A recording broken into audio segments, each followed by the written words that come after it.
যে না না না একটা খেজুর কি করব বাবা, ফকির মিসকিনকে যদি বেশি করে দেন তাহলে আপনার জন্য দোয়া করবে, হাত দরাজ করবে, আপনার বুদ্ধি সুধা পার করে দিলেন। আর যদি কম দেন তোর মন গাজার, মন খারাপ, সবাইকে তোকে দান করবে রে বাবা। তোকে 1 টাকা দিলে 1 টাকা সমান শুকরিয়া আদায় কর, 2 টাকা দিলে 2 টাকা সমান শুকরিয়া আদায় কর, 5 টাকা দিলে শুকরিয়া আদায় কর। না, ফকির বললো যে না দেবো না, 1 টাকা দিয়ে কি করবো, যান আপনি। রসুলের মনে খুব ব্যথা আসলো। এইবার তারপরে লোকটা চলে গেল। দেখা গেছে তারপরে পরে আরেকটা ভিক্ষুক রসুলের দরবারে মজলিসে উপস্থিত হয়ে গেল।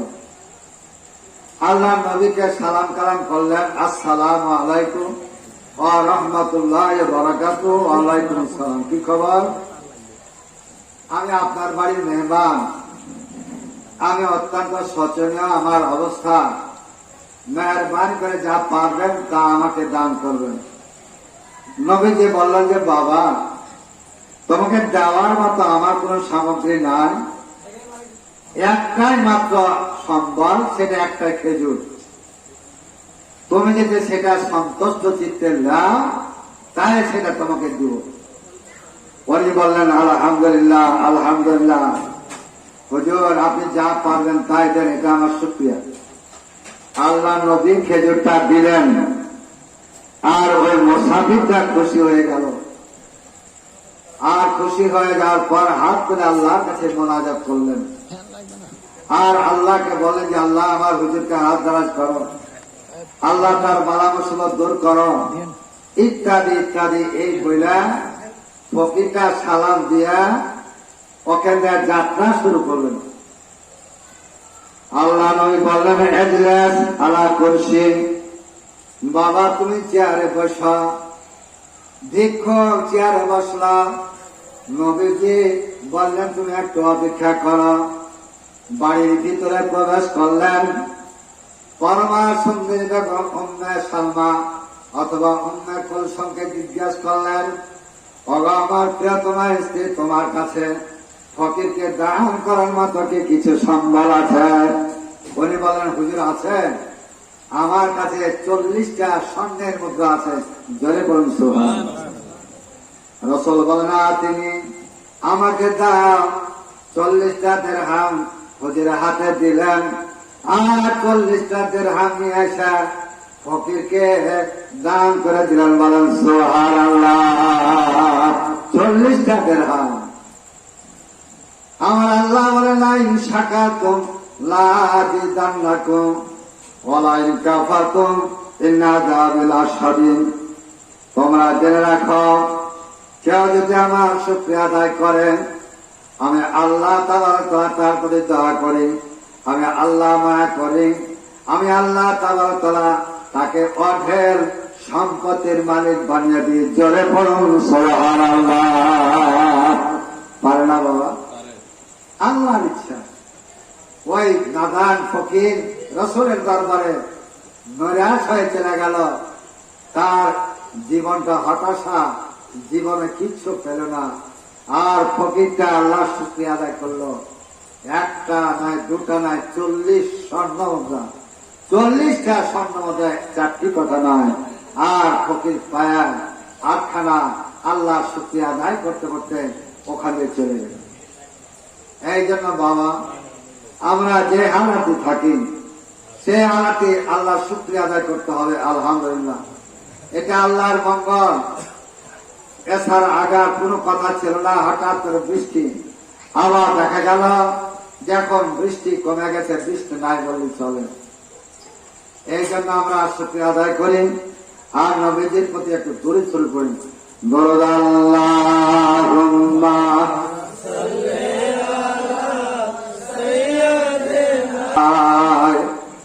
আজকে তার ফেলে মরা তোমাদিতাম সে জাগায়। আল্লাহুম্মা সাল্লি আলা সাইয়্যিদিনা মাওলানা মুহাম্মদ ওয়া আলা আলি সাইয়্যিদিনা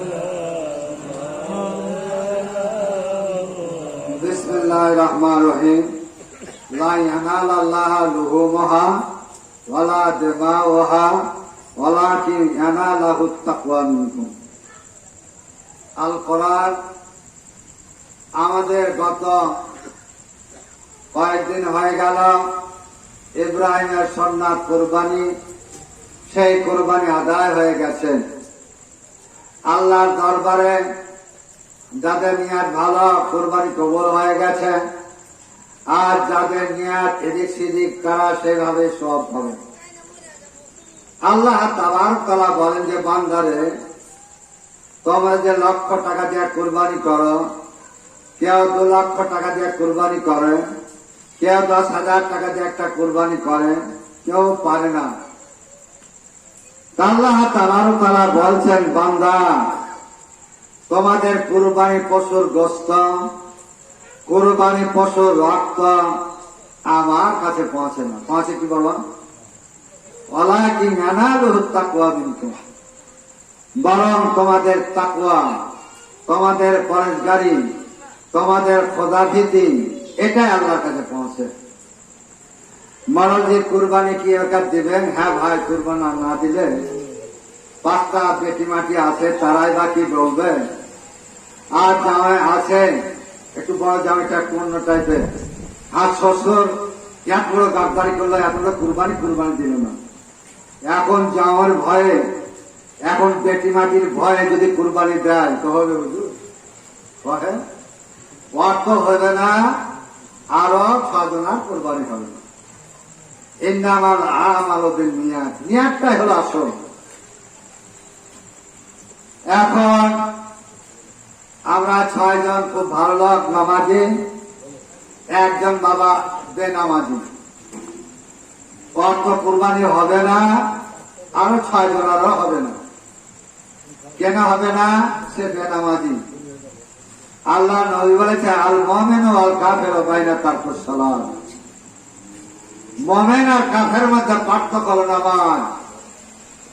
তুমি নামাজই পড়ো না, তুমি রোজাই করো না, তাহলে তোমার সঙ্গে আমার কুরবানি চলবে না, হবে না কুরবানি। নিয়াতটা হতে হবে খোলস, আর তোমাকে নামাজি হতে হবে। দল, চাঁদ, চামার, ঈদ, খ্রিস্টান, নাসারা, বৌদ্ধ আর মুসলমান, পার্থক্য কি? কোন পার্থক্য নাই। পার্থক্য হলো নামাজ। আপনি নামাজ পড়েন, আপনি মুসলমান। আপনি নামাজ পড়েন না, আপনি কাফের। রাসূলের কথা বাবা, আল্লাহ রাসূল নিজে বলেছেন, আল মুমিনু ওয়াল কাফিরু বাইনা তারকুস সালাত, মুমিন আর কাফের মধ্যে পার্থক্য হলো নামাজ। হুজুর করিম সাল্লাল্লাহু আলাইহি ওয়াসাল্লামের জীবদ্দশায় একজন সাহাবী আসা বলেন, হুজুর ভরা হাড়ি, পাতিল একবারে ভরা, সেই ভাত একবার ভর্তি হয়ে আছে, আর একটা কুকুরে আসা মুখ দিল, পাতিলটা কি করব?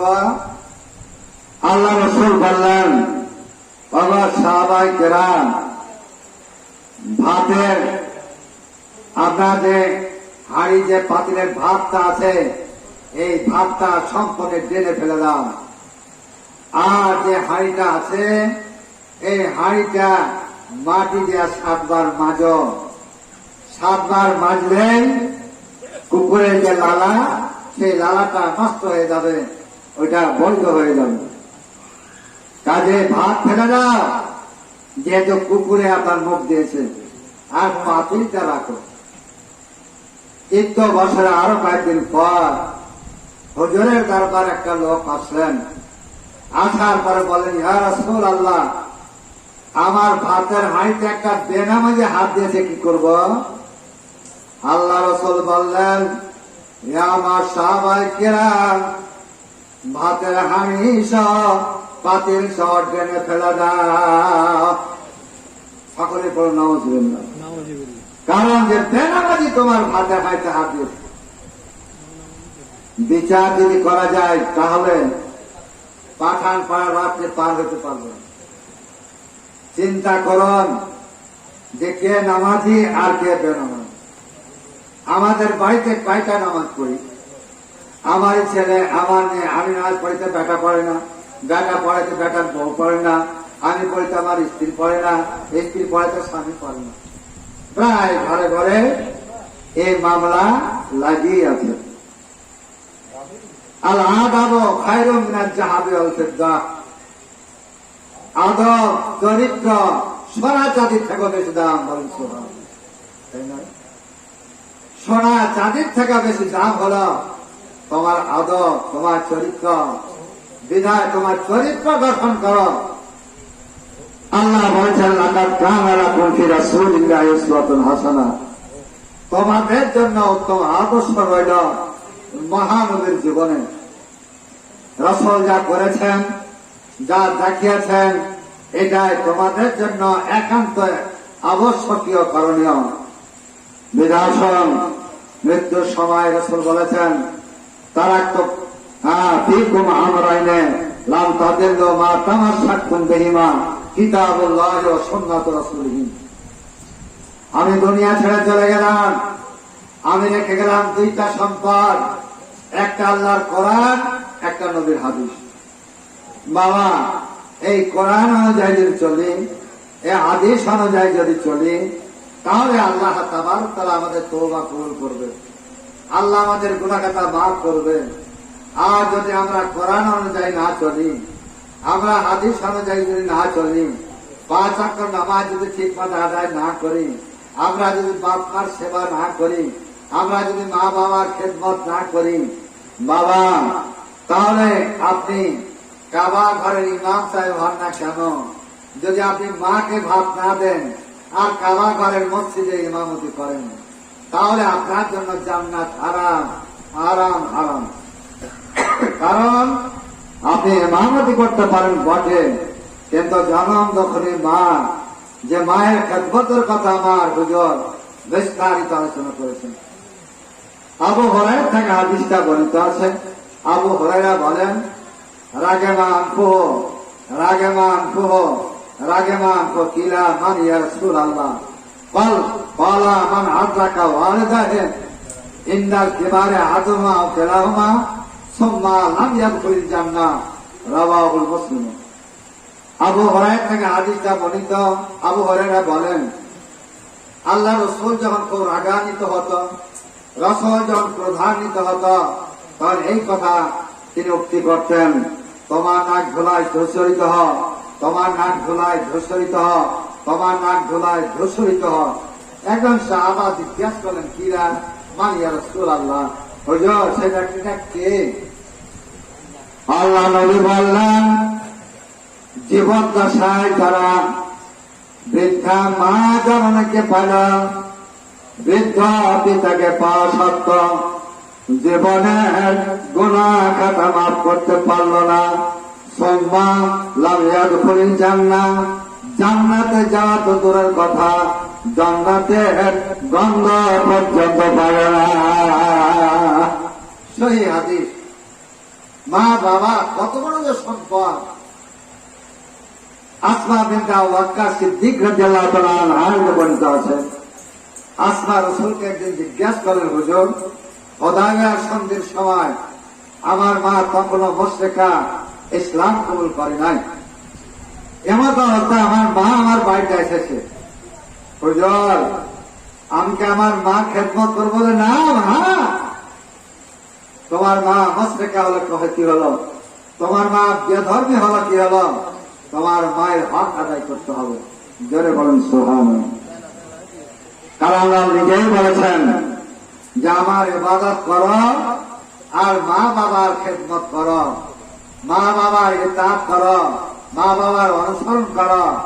ইম্মা ইয়াবলুগান্না ইনদাকাল কিবারা আহাদুহুমা আও কিলাহুমা, জনম যখনই মা, গর্ভধারিণী মা যখন তোমার বার্ধক্যে পৌঁছে যাবে, তোমার বাবা যখন অচল হয়ে যাবে, অগ্রিসা ঢিলা হয়ে যাবে, চলতে পারবে না, উঠতে পারবে না, বসতে পারবে না, সেই সময় তুমি তোমার মায়ের তুমি খেদমত করো, তোমার বাবার তুমি সেবা করো।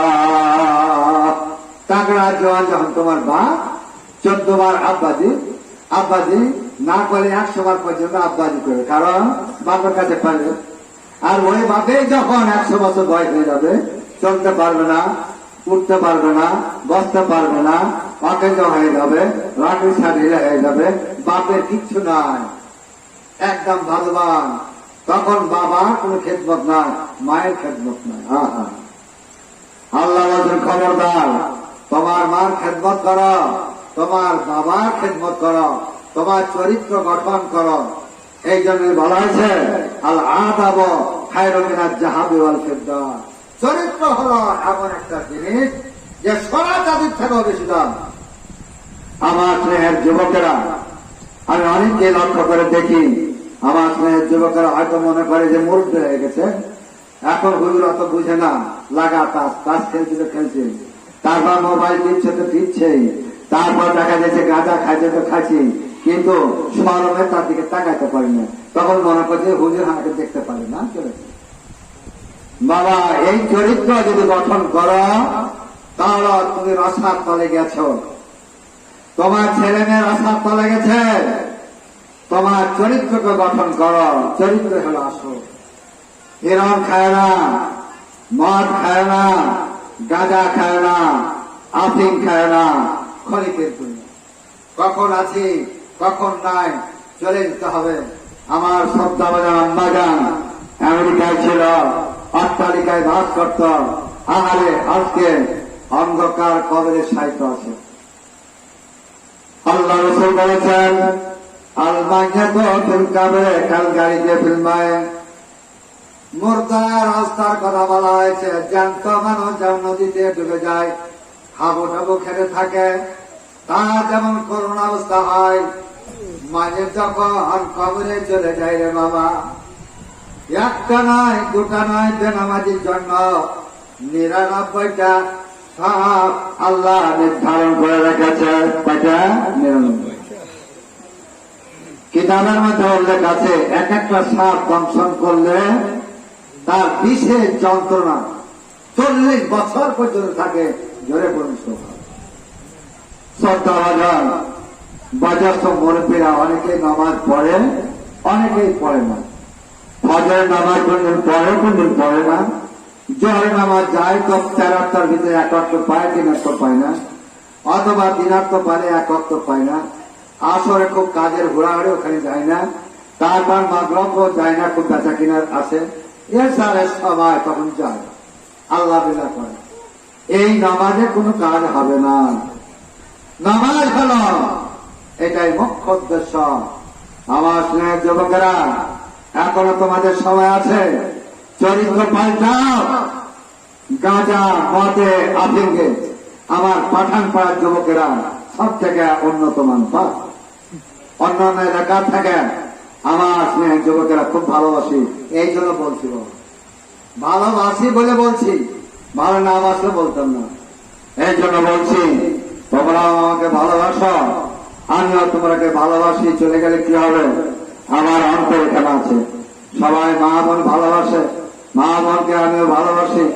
আল্লাহ যেন আমার মা বোনকে হেদায়েত নসিব করেন, মা বোন যেন আমার স্বামীর খেদমত করে, মা বোন যেন পর্দার ভিতরে থাকে, মা বোন যেন 5 ওয়াক্ত নামাজ পড়ে।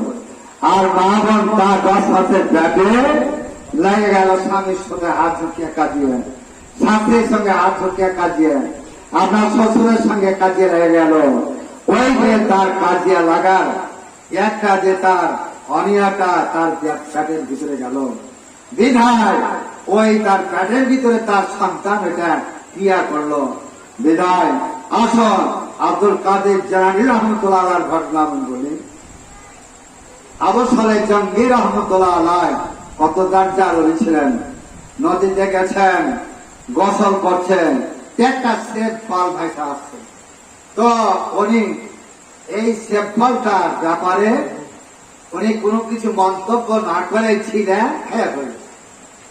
খাওয়ার পরে যখন তার আত্মার ভিতরে গেল, তৃপ্তি হলো, শুকরিয়া আদায় করলেন, করার পরে আশ্বস্ত হলেন এবং মনে মনে চিন্তা করলেন, মা বোন এটা কার ফল খেলাম? হিন্দু না গম না চামা না নাসারা না খ্রিস্টান না মুসলমান। আল্লাহ কিয়ামতের ময়দানে আল্লাহ যদি এই ফলের হকদার। ফলদার যদি আমাকে আল্লাহ দাবি করে যে কার ফল তুমি খেয়েছ, কিয়ামতের ময়দানে মাবুদ তোমার কাছে আমি কি জবাব দেব? চিন্তায় পড়ে গেল যে হায় সর্বনাশ, আমি কার ফল খেলাম। এই করতে করতে চিন্তা করতে করতে আর একটা ফল ভেসে আসছে। এই চিন্তা করতে করতে দেখা গেল আর একটা ফল ভেসে আসছে।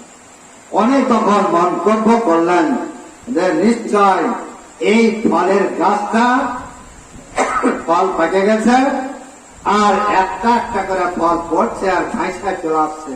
নিশ্চয় এই গাছটা নদীর কিনারায় আছে। দ্বিধায় আমি আর বাড়ি না যায় ভেজা কাপড়ে ভেজা গাঞ্জিতে তার কাছে যা পরিধান করেছিল তাই নিয়ে নদীর কিনারায় কিনারায় হাঁটতে হাঁটতে উনি রওনা করলেন, চলতে আরম্ভ করলেন। জোরে পড়েন সুবহানাল্লাহ। বহুদূর যাওয়ার পরে দেখলেন যে সত্যি একটা গাছ, একটা আনার গাছ, আপনার সে পাকা ফল পাচ্ছে আর পাকা ফল পড়ছে, ভাইসা ভাইসা চলে যাচ্ছে। অনেক চিন্তা করলেন যে নিশ্চয় ওই ফল এই গাছেরই ফল, আর এই গাছ কার এটা আমাকে আপনার তদন্ত করে বাহির করতে হবে। অনেক তদন্ত করে বাহির করলেন, দেখা গেছে ওই গাছটা একজন আল্লাহর ওলি, একটা আল্লাহর ওলির গাছ। এই লোক যায় ওলির কাছে সালাম কালাম করলেন, জোড়া করে ক্ষমা চাইলেন, বললেন হুজুর আপনার পাকা গাছের আনার ফল নদী দিয়ে ভাসা যাচ্ছিল, আমার বাড়ি বহু দূর, এখান থেকে অনেক দূরে। ওই পাকা ফলটা খায়া আমার ভিতরে ক্রিয়া সৃষ্টি হয়ে গেছে। আমি চিন্তা করলাম আল্লাহ কিয়ামতের ময়দানে মাবুদ ফলের মালিক যদি জিজ্ঞাসা করে কার অনুমতি তুমি ফল খেয়েছ, আল্লাহ যে লাউ যাও হয়ে যাবো, জবাব দিতে পারবো না। আমার হুজুর আমি এই চিন্তা ফিকির করে আপনার দরবারে উপস্থিত হয়ে গেছি, মেহেরবানি করে আমাকে আপনি ক্ষমা করে দেন, আমাকে আপনি একটু মাফ করে দেন। আল্লাহর ওলি মনে মনে চিন্তা করলেন যে কাজ হয়ে গেছে। তার একটা উপযুক্ত মেয়ে আছে, সাবালিকা মেয়ে আছে, বিয়ে দেওয়ার মতো তেমন কোন জামাই পাচ্ছিল না। আর সেই সামজাজ থেকে এখানে নাই, চারটি কথা নয়, সেখান থেকে একটা সামান্য ফলের জন্য আমার এখানে এসেছে। নিশ্চয় ইনি একজন হক্কানি লোক এবং জবরদস্ত আলেমের ছেলে। এই জন্য বলল যে বাবা তুমি যে অপরাধ করেছ এটা সহসা মাফ করা যাবে না। বলে কি, তাহলে কিভাবে মাফ করা যাবে? বলে এই ফলের জন্য 12 বছর পর্যন্ত আমার বাইরে তোমাকে গোলামি করতে হবে। 12 বছর পরে আমার মনে হলে আমি তোমাকে মাফ করতেও পারি, না হলে নাও করতে পারি। উনি পানিয়া পড়ে গেলেন, বললেন কসম খোদার হুজুর আমি 12 বছর আপনার বাড়িতে চাকরি করতে রাজি। কিয়ামতের ময়দানে এই ফলের জন্য আল্লাহর কাছে আমি জবাবদিহি করতে পারবো না। দয়া করে মায়া করে আপনার বাড়িতে আমাকে চাকরিতে লাগিয়ে দেন। এইবার জবরদস্ত আল্লাহর ওলি পায়ে গেছে যুবককে। তার বাড়িতে একদিন নাই, 2 দিন নাই, 1 বছর নাই, 2 বছর নাই, 12 বছর পর্যন্ত আল্লাহর ওলির খিদমতে থাকলো। বলেন সুবহানাল্লাহ। আর এই লোক বলছে 1 দিন, 2 দিন, 3 দিন, 1 বছর, 2 বছর, 3 বছর, 4 বছর, 5 বছর, এইবার 12 বছর পরে আল্লাহর ওলির দরবারে উপস্থিত। বললেন যে হুজুর আমার 12 বছর সমাধা হয়ে গেছে, 12 বছর পূর্ণ হয়েছে, আমার কসুর, আমার বেয়াদবি আপনি মেহেরবানি করে আমাকে ক্ষমা করে দিন। আল্লাহর ওলি বললেন বাবা ক্ষমা করা যাবে না, একটা শর্ত আছে, এই শর্ত যদি পূরণ করো তবে আমি তোমাকে ক্ষমা করতে পারি, নতুবা তোমাকে ক্ষমা করব না। ছেলে বললেন হুজুর আপনি বলে ফেলেন, আমি ইনশাআল্লাহ আপনার আমি কথার সিদ্ধান্তের উপর অটল থাকব। ইব্রাহিম জিলহজ মাসের 8 তারিখে স্বপ্ন থেকে দেখলেন, অগ ইব্রাহিম তুমি তোমার ছেলেকে কোরবানি করো। সকাল হলো, বাছাই করে করে 100টা উট কোরবানি করলেন। 9 তারিখে জিলহজ মাসে স্বপ্ন যোগে দেখলেন ইব্রাহিম তুমি তোমার মনোনীত পশু কোরবানি করো। আবার সকাল হলো 100টা উট কোরবানি করলেন। জিলহজ মাসের 10 তারিখে স্বপ্ন যোগে দেখলেন, অগ ইব্রাহিম তোমার সবচেয়ে মনোনীত পশু আমার রাস্তায় তুমি কোরবানি করো। বলেন সুবহানাল্লাহ। ইব্রাহিম চিন্তা করলেন নবীদের স্বপ্ন বাস্তব হই, এই জন্য ইব্রাহিম আলাইহিস সালাতু সালাম একটা গাছের নিচে বসা ছিল। গাছের নিচে বসা একটা পাখি তার বাচ্চাকে আহার করাছে। এইভাবে খড়তে আহার করাছে। ইব্রাহিম নবী দেখছেন, আবার খড়তে আহার করাছে, বাচ্চাটা আশুদা করে আহার পান করছে। ইব্রাহিম আল্লাহর কাছে দোয়া করেন, মাবুদ আমার বয়স তো শেষের পথে 80 বছর হয়ে গেছে, আল্লাহ তুমি যদি আমার পক্ষে একটা সন্তান দিতে, আল্লাহ তোমার শুকরিয়া আদায় করতাম। 80 বছর বয়সে ইব্রাহিম আলাইহিস সালাম মা হাজরাকে বিবাহ করেছিলেন। আল্লাহ তাবারক তাআলা এবার বলেন বাবা সান্তাহ গোলামিন হারেম, ইব্রাহিম আমি তোমাকে একটা সংবাদ দিলাম একটা সন্তানের, এই সন্তানের নাম হলো হযরত ইসমাইল আলাইহিস সালাম। এইবার ইসমাইল আলাইহিস সালাম 8 বছর 9 বছর হলো, আল্লাহ তাবারক তাআলার হুকুম হলো তোমার মনোনীত পশু আমার রাস্তায় কোরবানি করো। ইব্রাহিম জিজ্ঞাসা করেন যে বাবা ইন্নী রায়তু ফিল মানামে আন্নী আযবাহুকা ফাজর মাজাতা, বেটারে আমি তোমাকে জবাই করছি, বেটা তোমার মতামত কি? ইসমাইল যেমন ছিলেন নবী, বাবাও ছিলেন তেমন নবী। ইব্রাহিম খলিলুল্লাহ আল্লাহর বন্ধু ছিল, ইসমাইল জাবিহুল্লাহ আল্লাহর বন্ধু ছিল, আল্লাহর বন্ধুর বেটা, দুইজনাই নবী। ইব্রাহিম বললেন আমি স্বপ্ন জগতে দেখে তোমাকে জবাই করছি। ইসমাইল বললেন আব্বা আমি রাজি আছি, আমাকে ইন্নাল্লাহ মা'আস সাবিরিন ধৈর্যশীলদের অন্তর্ভুক্ত পাবেন। জোরে বলুন সুবহানাল্লাহ। সেই কুরবানি আমরা জবাই করেছি, বিস্তারিত আলোচনা শুনেছি। সেই কুরবানি সবাই হুজুরকে জিজ্ঞাসা করেন, হুজুর এই কুরবানিটা কি? কুরবানি কাকে বলে? আল্লাহ রাসূল বলে ইব্রাহিমের সন্তান, এতে ফজিলত কি? যতটা পশুর আপনার সে আপনার পশম আছে, কিয়ামতের ময়দানে পশম পরিমাণ তোমার আমল নামাতে সওয়াব লেখা হবে। এই জন্য তুমি হিষ্ট পশু তুমি কুরবানি করো। তুমি কান কাটা, তুমি হিজড়া, তুমি ন্যাংরা, আপনার ওয়াকেজা রগরেসা ঢিলা, এইরকম পশু তুমি কুরবানি করিও না। মনে যে তোমার কাজে পুড়িয়ে গেল কি করবে, তোমার চিন্তা ভাবনা করছি যে সামনে কুরবানি আছে, কুরবানিটা এই পুরা গাইটা কুরবানি দেবো। বলটা পুরা এখন আর দেয় না, আগে লোক দিত, বুড়া অচাল অকেজ হয়ে গেছে, হাল দেওয়ার বহিতে পারে না, কি করবেন?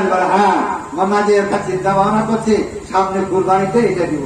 দিবে কোনটা? অচাল অকেজ না, এই পশু কিয়ামতের ময়দানে শুয়ার হয়ে বলছে রাতে রাস্তা তোমাকে পার করবে। বিধায় তোমাকে হিষ্ট পুষ্ট তোমাকে তরতাজা পশু কুরবানি দিতে হবে। আর তোমার নিয়াত থাকতে হবে অত্যন্ত স্বচ্ছ মহাপাতান। এত দরুদ শরীফ পড়ি, দরুদ আল্লাহুম্মা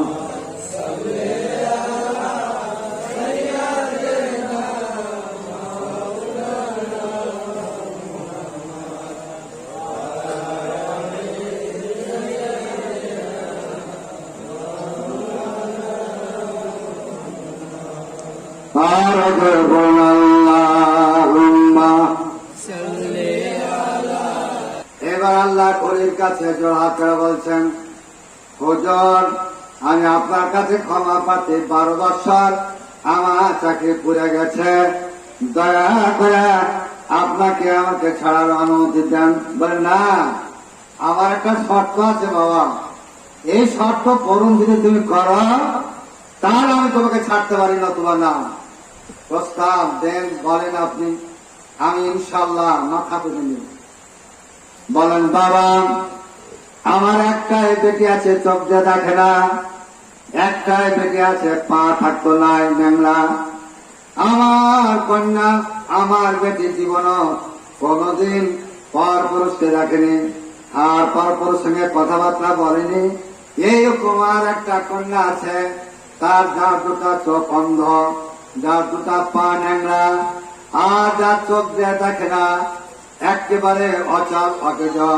এরকম মেয়ে আমার ঘরে আছে। তুমি যদি বিবাহ করার প্রস্তাব দাও, অনুমতি দাও, আমি তোমার সঙ্গে বিবাহ দিব, আর তোমাকে আমি আজ থেকে তোমাকে আমি ক্ষমা করে দিব। উনি চিন্তা করলেন, ন্যাংরা হলে তো কি হলো, কানা হলে তো কি হলো, সে তো একটা মেয়ে। ঠিক আছে, আল্লাহ তাআলা আমাকে চোখ দান করেছে শুকরিয়া, আমাকে হাত দান করেছে শুকরিয়া, পা দান করেছে শুকরিয়া। আমার যদি চোখ না থাকতো, আমার যদি হাত না থাকতো, আল্লাহ যদি আমাকে পা না দিত, আমি কি করতাম? ঠিক আছে আব্বা যান, আপনি যেটা ভালো মনে করেন হুজুর তাই করেন, আমি রাজি আছি। সেই রাত্রে তাদের বিয়ে শাদী হয়ে গেল, বাসর ঘর গেছেন। সারা রাত্রি আপনার সেই জামাই বাহিরে থেকেছে, আর মেয়ে ঘরের ভিতরে অবস্থান করছেন। সকাল হয়ে গেছে, মা তার কন্যা তার মাকে বলে যে, মা আমার আব্বা আমাকে কি দেখে বিবাহ দিল, আম্মা আমাকে কি দেখে বিবাহ দিলেন, যে আমার স্বামী বাসর ঘরে আমাকে গ্রহণ করল না। এবার আল্লাহর ওলি জানতে পারলেন, আল্লাহর ওলি যুবককে ডাকলেন, এদিকে আসলেন। বলেন যে, বাবা একটাই তো আমার মেয়ে, এই মেয়েকে তুমি বাসর ঘরে কেন গ্রহণ করনি? উনি বললেন যে, আব্বা আপনি তো বললেন যে মেয়ে আমার চোখ কানা, মেয়ে আমার ন্যাংরা, মেয়ে আমার চোখ দিয়ে দেখে না, মেয়ে আমার বোবা, কথা বলতে পারে না। তা আমি তো দেখলাম যে সবই উল্টা। পূর্ণিমা চাঁদের থেকে উজ্জ্বল, এত সুন্দরী মেয়ে আমার জীবনে চোখে পড়েনি। আর এই মেয়েকে আপনি বলেছেন কানা, এটা ন্যাংরা, এটা হলো খোড়া, এটা হলো বোবা। আল্লাহর বলে বললেন, বাবা আমার মেয়ে জীবন কোনদিন এই চাটকাটির বাহিরে জীবন কোনদিন বাড়ায় নাই, এই জন্য আমার মেয়ে খোড়া। বলেন সুবহানাল্লাহ। কসম খোদার, আমার কন্যা চোখ দিয়ে কোন যুবকের দিকে তাকায় নাই, কোন মানুষের দিকে তাকায় নাই। বাবা এই জন্যই বলেছিলাম যে আমার মেয়ে কানা, আমার মেয়ে ন্যাংরা, আমার মেয়ে বোবা, তার মানে পর পুরুষের সঙ্গে জীবন কোনদিন কথা বলে নাই। বলেন সুবহানাল্লাহ, বলেন সুবহানাল্লাহ। চিন্তা করেছেন আল্লাহর ওলিদের মুজিজা।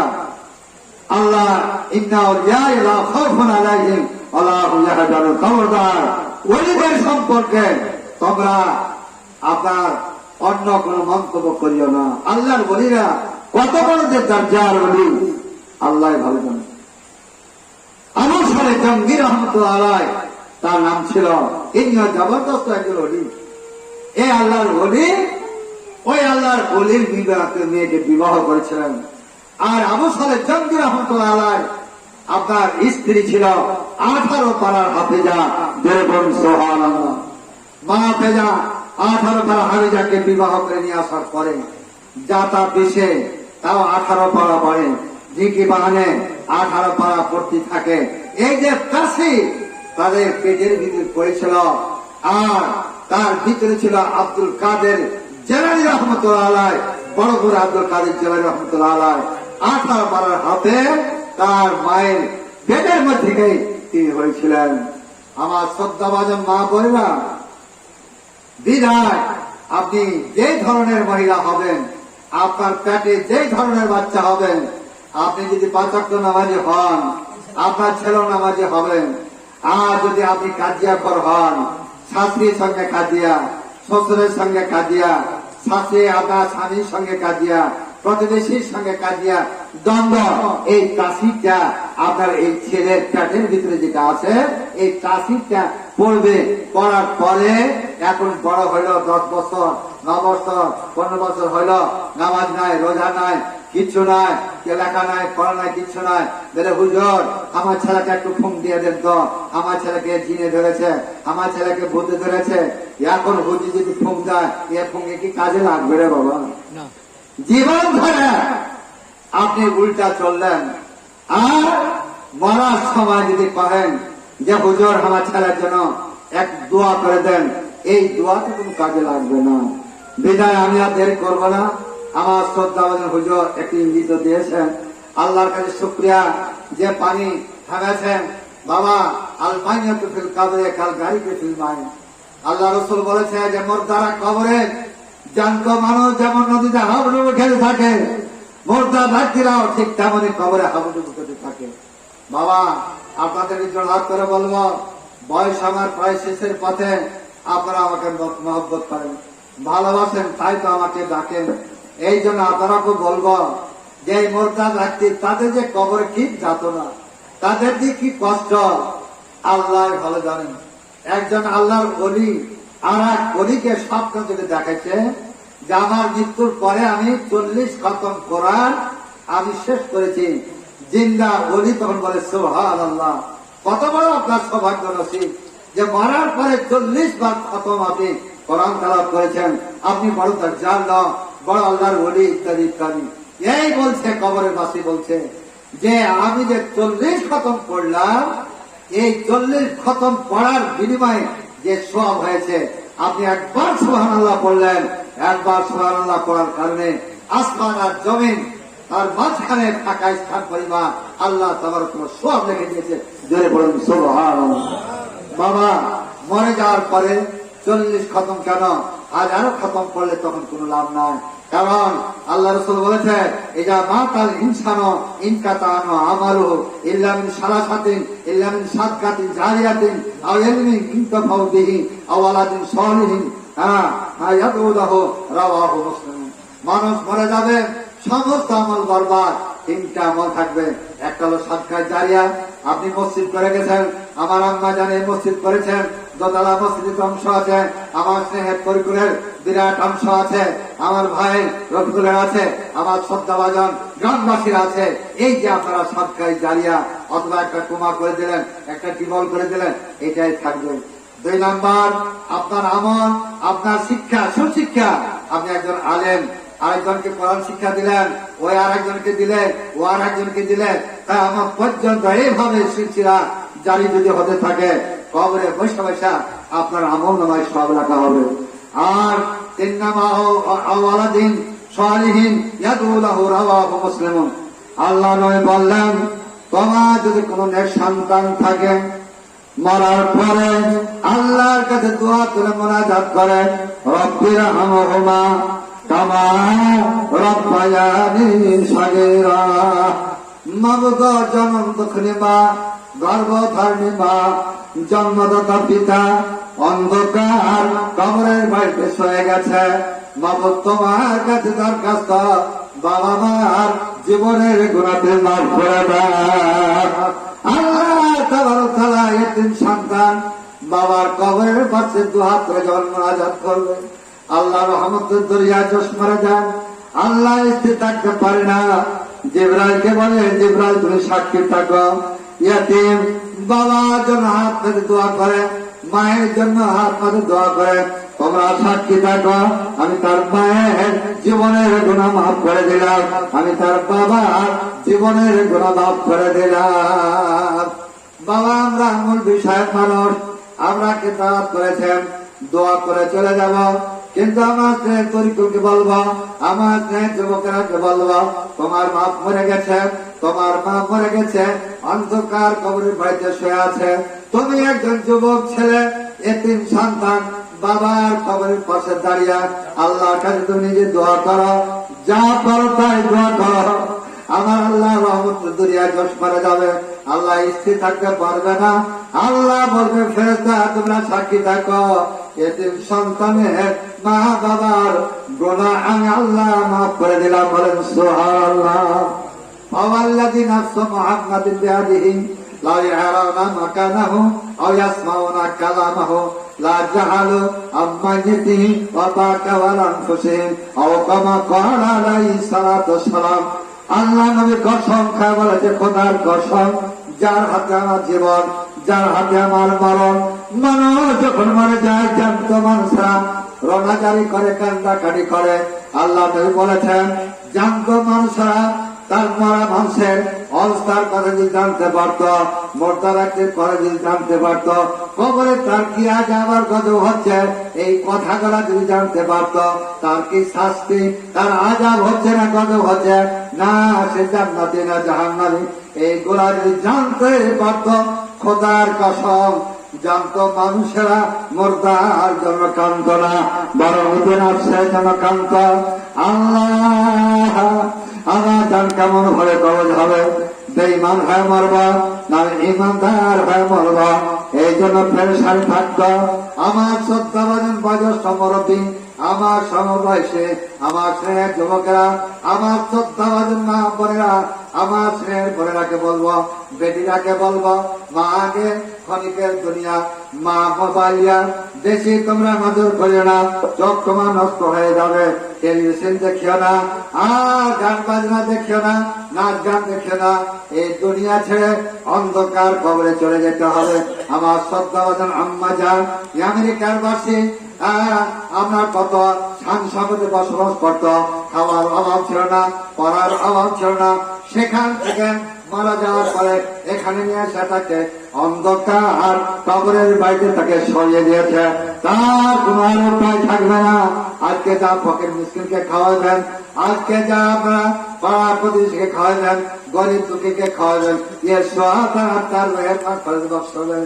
সুতরাং আপনাদের কাছে করুণ আবেদন থাকবো, মা চলে গেছে, বাবা দুনিয়ায় বেঁচে নয়, অন্ধকার কবরের বাড়িতে চলে গেছে। আমার তরকুলকে বলবো, ভাই এখনো মসজিদের অনেক কাজ বাকি আছে, মেহেরবানি করে সাধ্য অনুযায়ী মসজিদে দান করবেন, মাদ্রাসায় দান করবেন, ফকির মিসকিনকে দান করবেন, এতিম দুঃখীকে দান করেন। সেই দানের বিনিময়ে সাদকায়ে জারিয়া আপনার মায়ের আত্মার রুহের মাঝে পৌঁছবে, আমার বাবার কবর আত্মার রুহের মাঝে পৌঁছবে। আল্লাহ তাআলা তাদের জীবনের গুনাহ খাতা মাফ হয়ে যাবে। 5 ওয়াক্ত নামাজে বউ বেটিকে বলবো, সবাই আপন আপন শ্বশুর শাশুড়ির জন্য, বাপ মায়ের জন্য 5 ওয়াক্ত নামাজে আল্লাহর কাছে দোয়া করবেন মহাব্বতান।